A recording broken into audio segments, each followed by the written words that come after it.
இப்ப நம்ம ஏரி வந்து ஒரு செடி காடு மாதிரி இருந்தத தாண்டனதுமே சமவெளி வந்துருச்சு. இந்த இடத்துல ஆடு மாடு மேய்ப்பாங்க. இல்ல இது வந்து பார்த்தாலே தெரியுதுங்க, இது வந்து கால்நடைகள் வளர்ப்பு வந்து மெயினா இருந்திருக்குதுன்னு.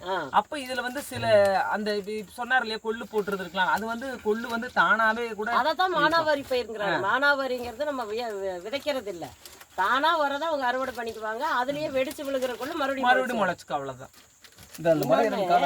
கொள்ளு மட்டும் இல்ல, அதுல வந்து பாடல்ல என்ன சொல்லியிருக்குன்னா, கும்மாடம் பத்தி சொல்லும் போது பழந்தூங்கு முதிரத்து கிழவா, அப்ப பழ மரங்கள் நிறைந்தன்னு தான் அதை டிரான்ஸ்லேட் பண்றாங்க.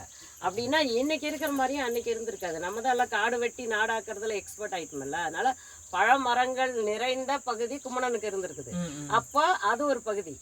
நாடுங்கிறது அவனது ஒரே ஒரு பாருங்க, முல்லை செடி நிறைய இருக்கு பாருங்க. இங்க இப்ப இது நாடு முழுவதும் அவங்ககிட்ட இருந்திருக்கு. கீழே தரை வரைக்கும் அவங்ககிட்ட இருந்திருக்கு.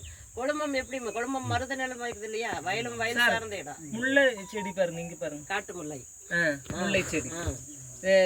இது காடும் காடு சார்ந்த இதெல்லாம் நம்ம ரெக்கார்ட் பண்ணுவோம். பானால பானா அவர் சொன்ன அந்த போட்டோ எடுத்துக்க பாரு, அது முல்லை செடி தான். அது நான் அத தேடிட்டு இருந்தேன். செடி கொடிகள் அங்க என்ன இருந்ததுங்கிறது இது எல்லாம் பதிவு பண்ணணுமா. பாறை வந்து எந்த மாதிரியான பாறைன்னு அவங்க சொன்னாங்க. படிம பாறைங்கிறது வந்து ஃபிளேக் ஆகும், ஸ்ட்ராங்கான கிரானைட் கிடையாது. இது காலப்போக்கில் காற்று பட்டா கூட கொஞ்சம் கொஞ்சமாக உடஞ்சு ஃபிளேக் ஆகி விழுகும். இன்னைக்கு நம்ம பார்த்துருப்போம், அடுத்த வரும்போது ரசாயன மாற்றங்கள் ரெண்டுமே இந்த கலர் சேஞ்சஸ், அது அவங்க ஃபீல்டு.